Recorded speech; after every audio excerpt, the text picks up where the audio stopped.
नमस्कार, मैं हूं ललित शर्मा। आप देख रहे हैं इंडिया डेली।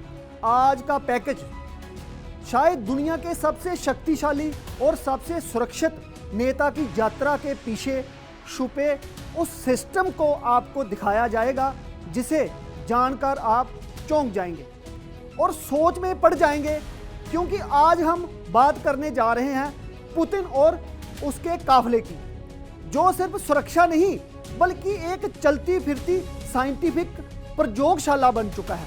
आइए शुरू करते हैं। रूस के राष्ट्रपति चाहे देश में हो या विदेश में, उनके साथ चलने वाला सुरक्षा तंत्र किसी राज्य प्रमुख का नहीं बल्कि एक सैन्य वैज्ञानिक मिशन जैसा होता है।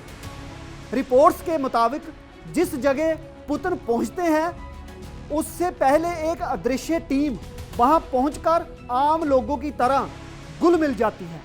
ये सुरक्षा अधिकारी दुकानों में ग्राहक बनकर, कैफे में बैठकर, सड़कों पर चलते हुए माहौल और लोगों को स्कैन करते हैं। आम तौर पर दूसरे देशों में एडवांस सिक्योरिटी होती है, लेकिन पुतिन के मामले में इसे साइलेंट नेटवर्क कहा जाता है, जो एक्टिव नहीं बल्कि अनदेखी मौजूदगी से सुरक्षा देता है। सिर्फ सुरक्षा ही नहीं, जैसा कि कुछ अंतर्राष्ट्रीय मीडिया रिपोर्ट्स में दावा किया गया है कि पुतिन के साथ एक पोर्टेबल लैब भी चलती है।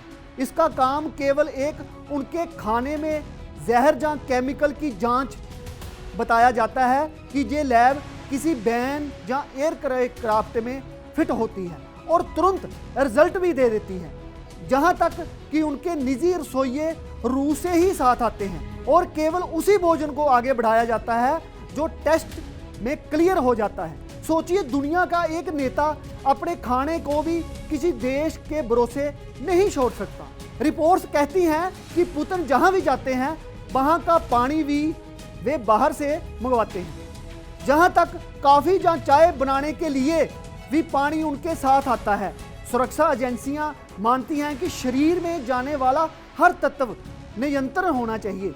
समझा जा सकता है कि किसी विदेशी धरती का एक बूंद पानी भी अगर गलत हुआ तो सिर्फ सेहत का नहीं बल्कि राष्ट्रीय सुरक्षा का मामला बन सकता है। इससे भी आगे रिपोर्ट्स बताती हैं कि रूसी राष्ट्रपति अपना एक पोर्टेबल टॉयलेट भी साथ लेकर चलते हैं। कारण सीधा शरीर से निकलने वाला कोई भी जैविक अंश विदेशी जमीन पर ना रहे।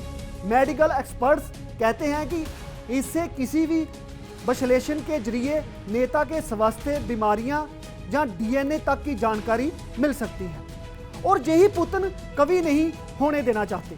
सोचिए, एक तरफ जनता पानी की बोतल लेने जाते वक्त भी नहीं सोचती और दूसरी ओर एक ऐसा नेता भी है जो दुनिया के किसी भी होटल का पानी तक नहीं पीता।